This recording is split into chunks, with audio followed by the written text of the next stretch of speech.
What's going on, beautiful people? This is yours, truly, Versace. Welcome to the One Hour Real Talk Show. Today we got another reaction chat. And remember, chat, we're not here to bully or harass anyone. We're here for educational purpose only. Sometimes I might get excited and say certain things, but honestly, it's just out of love and care. That's it. Understand?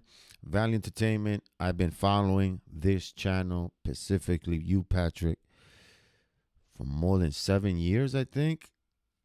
No, 5 years, like 5-6 years around there. This is before COVID, right?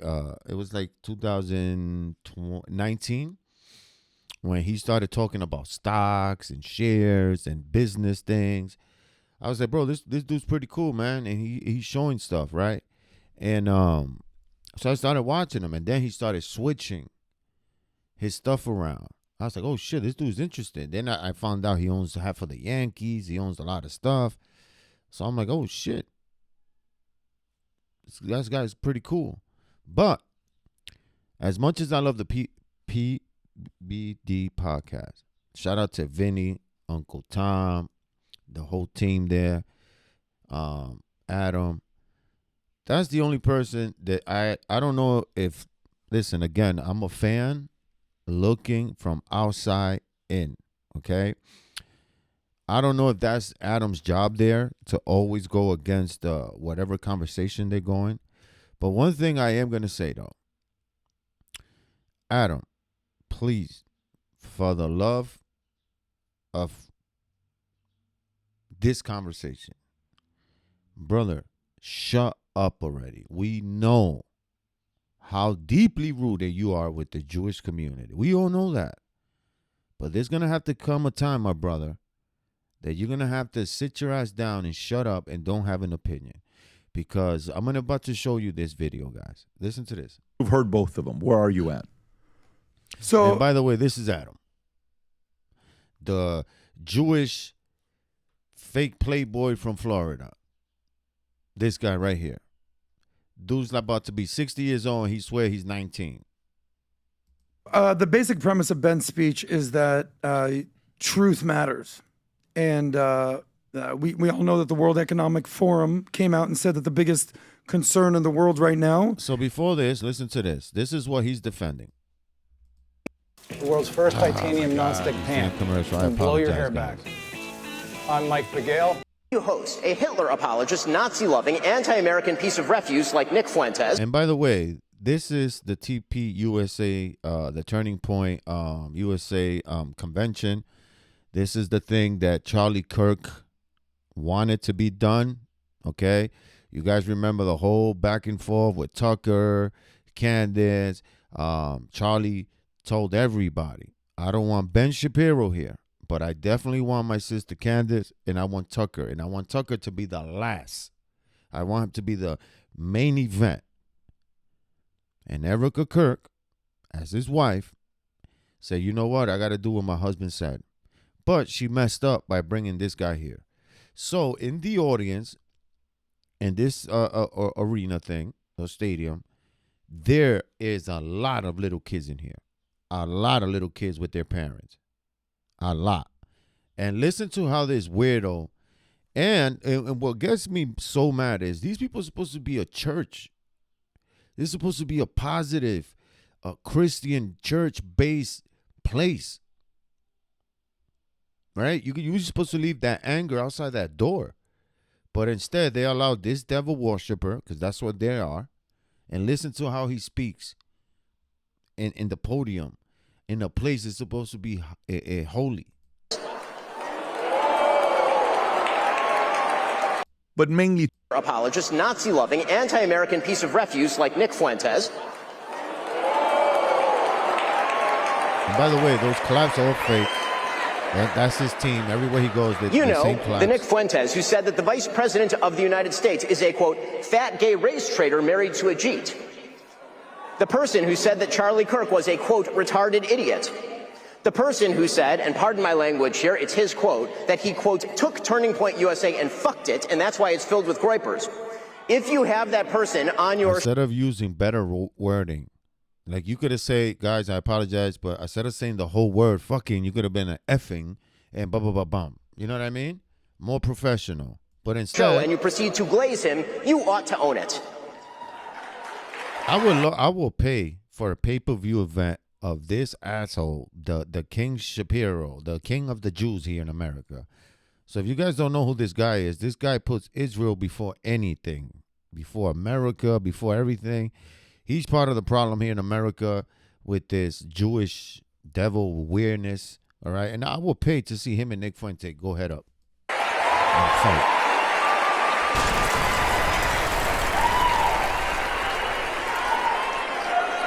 There is a reason that Charlie Kirk despised Nick Fuentes, and indeed even chided Dinesh D'Souza for debating him. He knew that Nick Fuentes is an evil troll, and that building him up is an act of moral imbecility. And that is precisely what Tucker Carlson did. He built Nick Fuentes up. And he ought to take responsibility for that, just as he ought to take responsibility for glazing pornographer and alleged sex trafficker Andrew Tate, or for mainstreaming fake historian and pseudo-Nazi apologist Daryl Cooper as America's best and most honest popular historian. Hosts are indeed responsible for the guests they choose and the questions they ask those guests. Look at him. The same claps, the same people. It's his people, his team. Okay, so that's Ben. Then, right, and we know. And you look were at referring to, Pat? Yes, yes, There you yes. So it Candace was probably the biggest recipient of his probably, discouragement. but I think No, look at Tucker. But I just want to say, I don't think I did. No, I'm just kidding. I watched it. I laughed. I laughed. That kind of bitter, sardonic laugh that emerges from you when, like, Upside Down World arrives. When your dog starts doing your taxes and you're like, wait, it's not supposed to work this way. To hear calls for, like, deplatforming and denouncing people at a Charlie Kirk event, I'm like, what? This is hilarious. It's true. Yeah, this is hilarious. Actually, one of the clips, I was listening to myself, thinking as I often do when I hear myself speak, which is never, because I never watch myself, but at these events they always play, like, the role of you. And I'm like, that guy is pompous. Woo! Sorry about that. We don't see ourselves clearly. But the prediction that, at some point when Republicans took power again, which I did everything I could, to help. Yep. And really felt that was important. I still think, I was right. But I really thought that the impulse to deplatform people, or even to use the word platform as a verb, which it's not, it's a noun, don't steal my nouns, deplatform and denounce. Why haven't you denounced somebody else? The whole, like, Red Guard Cultural Revolution thing that we so hated and... Pause it right there. Okay, so Tucker gives a speech. Ben gives his... Watch and this guy. disinformation, and he basically called out certain people for peddling myth truths, untruths, semi-truths, and then operating under the guise of, I'm just asking questions. So to me, Ben was very clear, very direct. I was never a huge Ben Shapiro guy, and I was certainly never a big Tucker guy. But between both of them, they're legends. We get it. To me, this comes down to one word: midterms. Who is helping coalesce, build a coalition around 11 months from now? We're going to have another election. And are you helping bring people together to win midterms, to help Donald Trump and his agenda, or are you trying to tear it down? So there's a lot of infighting within MAGA, and there's a lot of people on the left that would And what I can say about that is that Donald Trump did not keep his promise. Shout out to my brother Van Holla. He put up a video yesterday of Bongino, the assistant FBI director, right? And Patel, the FBI director. So they showed the list of 15 things that the Republican Party ran on, right? From, of course, the Epstein file to the Somalian scam, through everything, right? And can you believe that everything Bongino said he was going to do with Patel, the director, the FBI director, they did absolutely zero of those 15 things the Republican Party ran on. The borders, to put up the walls, right? Low prices for food, like really down. Giving American poor people money back for each trillion, right? Like all these things that they promised us, right? The Hillary Clinton and the Clintons. We're gonna figure something out. The Obama crime family, the cocaine in the White House, all this stuff that was promised. 11 months down in with Trump's term, none of those things you can say, okay, we can fill this box up. Trump got to stop saying that he stopped all these wars. What wars? I want to know what 9 wars that we did have. Because the only war that's still going on is Russia and Ukraine that you guys are all involved in. Okay? Israel was the only country bombing all those poor Arabics and then coming here saying that, look, terrorists, they did this to us. And then when you investigate what happened there, ends up being one of the soldiers from Israel created this here. Just like we did the other day here in Brown University. The distraction we had. The same thing in Australia.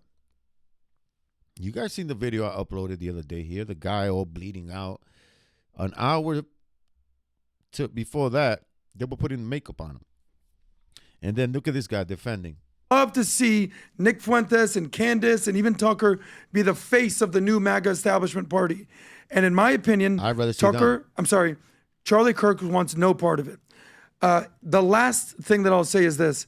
Ben said one thing, and I said it the other day about what the Torah says about. And I have a feeling that he's going to be one of them running for the presidency seat here in 2028.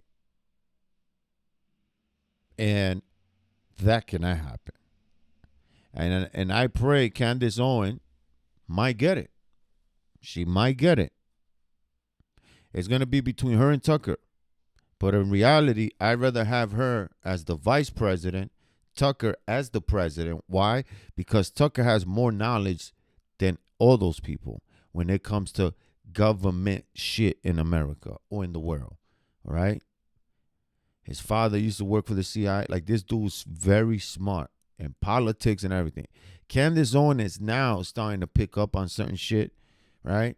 Nick Fuentes is still kid-minded. He's still like a little retard in the basement that's kind of smart ass. He's one of those. Like, you keep that dude back there. You know, he's still got a lot of growing to do. Criticizing a grieving widow. And first of all, she never criticized. So this is the other thing. Like, people are about to, Candace Owen and her team should start suing all these fake podcasters that keep putting words into their mouth. Okay? If you're my best friend and somebody shot you, my job as your best friend, if I see that your wife or your friends or everybody in your team is acting super suspect and funny, me as a loyal friend and as a person that's grateful for you giving me the opportunity to grow my platform the way it is today, bro, I'm going to go to hell and back for you. Simple as that. And whoever gets in my way, get all the smoke. All the smoke. Erica Kirk asked Candace to stop. Candace went on Pierce Morgan and she said, I'm not going to stop. As if she's the FBI and she's leading this investigation. So to me. And that's the other thing. The FBI has been lying to us. And I said this. I don't care about nothing else. They lie saying that the gun that was used was this 30-06 from his grandfather from World War II. Okay? And for all you smart people, how the heck you're not going to know the difference from a weapon from World War II to a modern rifle? Okay? World War II happened when? 50s, 40s, right? Okay, watch this.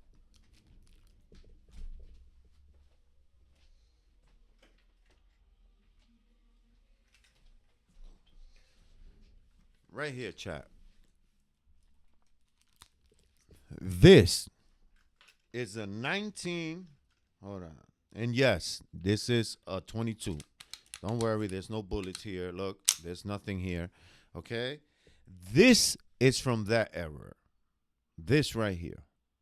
Okay? Look how you put the bullets in. You take this out. Okay? Okay? And you fill them up right there, and then you push them in. It's like 15 little rounds, and you push it here.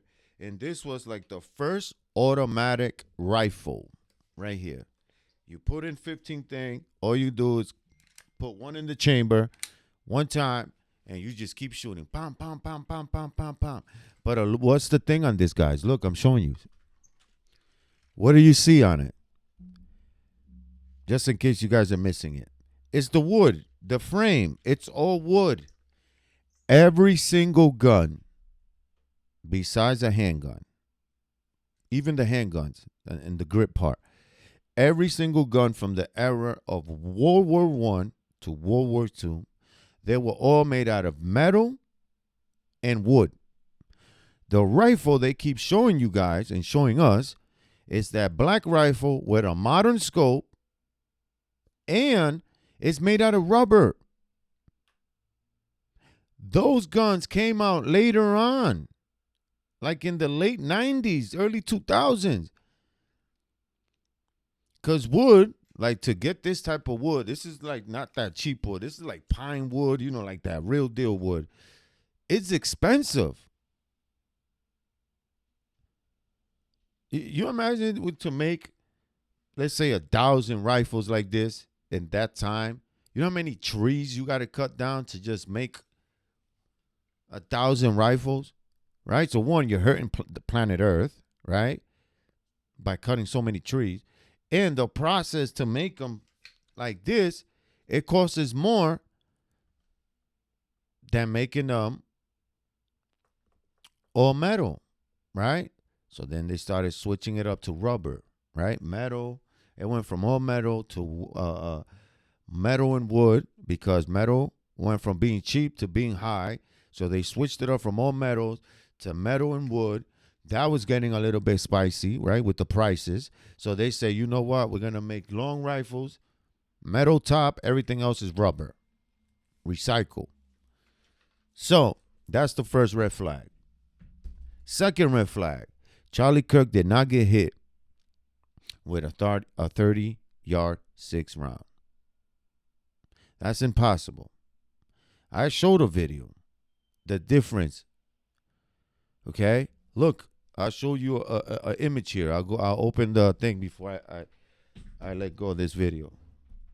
Come on, stay right there, rifle, please. Okay? Watch this shot. 36 rifle. You see them? You see this? This is all rubber. Okay? This is all rubber, chat. And then when we go here and we put World War II, that's how the rifle should look, chat.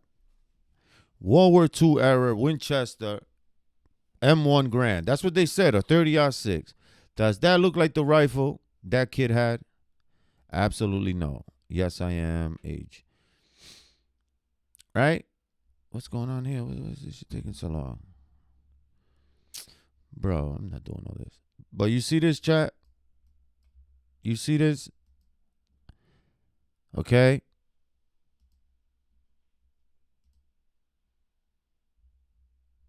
Where's that rifle? You see this? This is how the rifle looks. The one they showed us. The same exact one right here.